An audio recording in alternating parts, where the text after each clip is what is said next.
জামাত বিএনপির একটা চাল দিতে পারে। জামাত বিএনপির একটা চাল দিতে পারে। জামাতের কে ভাই? অ্যাকচুয়ালি আমি জানি না।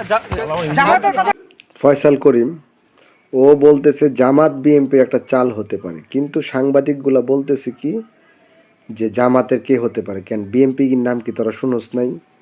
তোরা বলতে পারোস না বিএনপির কে? আপনারা যে হাদি হাদি করছেন, বাংলাদেশে মানুষ হাদি করতেছে, হাদি তো অ্যাকচুয়ালি একটা জামাতের খুন করেছিল জামাতের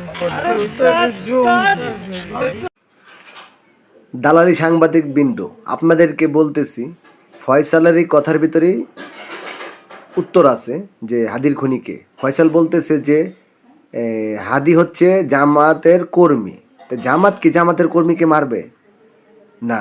তাহলে আরেকটা নাম যে বলছে তাদেরকে সন্দেহ করতে পারেন। সাংবাদিকতা শিখেন, তারপরে সাংবাদিকতা করেন, দালালি বাদ দেন। আমি করি তুমি সেই সময় বাংলাদেশে ছিলে, তুমি বাংলাদেশে ছিলে তো? হ্যাঁ আমি ছিলাম। তোমাকে ফয়সাল জামাতের কে? ফয়সাল জামাতের কে? জামাতের নাম বলছে, জামাতের কে যুক্ত? ফয়সাল জামাতের কে?